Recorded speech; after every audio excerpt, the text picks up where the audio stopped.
বিয়ের আগে ভাবতাম বিয়ের পরে কত না যেন শান্তি, দুনিয়া সব জায়গায় ঘুরে বেড়ানো যাবে, তখন কারো পারমিশন লাগবে না। এই যে বিয়ের আগে বাবা পারমিশন দেয় না, বিয়ের পরে তো হাজবেন্ড সাথে নিয়ে ঘুরবে।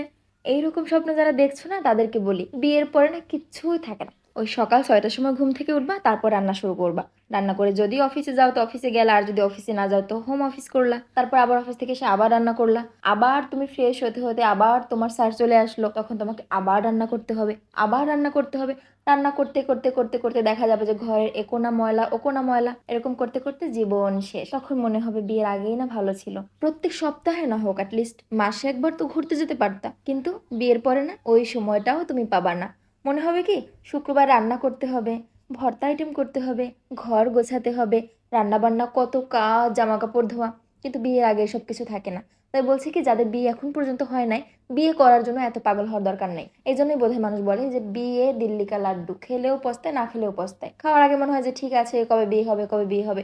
বিয়ে হওয়ার পর মনে হয় আরে আমার সেই লাইফ কোথায় গেল, কি ছিল আমার লাইফ আর কি হয়ে গেল। এই যে তোমরা যারা দেখছো না যে আমি ঘুরে বেড়াচ্ছি, তোমরা মনে করছো কত যা জানি ঘুরে, জামাই নিয়ে ঘুরে। আরে ভাই, জামাই নিয়ে ঘুরি না রে ভাই, এই জামাই রে পটাইতে যে কত সময় লাগে, প্লিজ চলো প্লিজ চলো প্লিজ চলো, জীবন নষ্ট হয়ে যায়। এতবার রিকোয়েস্ট করার থেকে না একা একা ঘুরতে চলে যাওয়া অনেক ভালো। আবার একা কিভাবে যাবা, একা গেলে তো তোমার টেনশন হবে যে তুমি যে স্যারকে ঘরে রেখে এসেছো, স্যার কি খাবে, গিয়ে রান্না করবা না রান্না করে যাবা।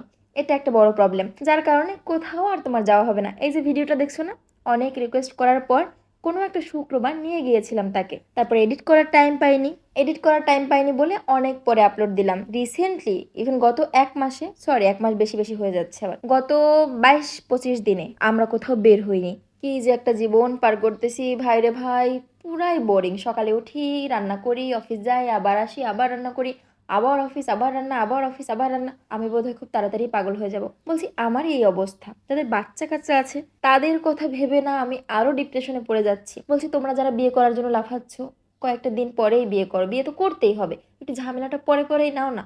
কয়েকদিন happy moment, single time, me time কাটিয়ে নাও। পরবর্তীতে আর মি টাইম বলতে কিছু থাকবে না।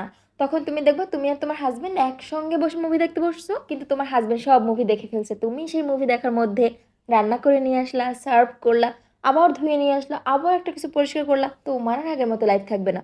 তখন মনে হবে যে মায়েদের লাইফ কত কষ্টের ছিল। যাই হোক, এটা হতাশার কথাই বললাম। ভালো তো অনেক কিছু আছে, সবকিছু তো আর দেখাই না, দেখালে নজর লেগে যাবে। যাই হোক, বাদ দাও, ভালোই আছি, সমস্যা নেই। তবে আগের লাইফ আর কোনোদিন ফেরত আসবে না, এবং সেই আফসোস সবারই করতে হবে। তবে কেউ আফসোস বেশি করে এবং কেউ কম করে। আমি কি আফসোস বেশি করলাম নাকি কম করলাম, কিছু বুঝতে পারলে একটু কমেন্ট করে জানাও।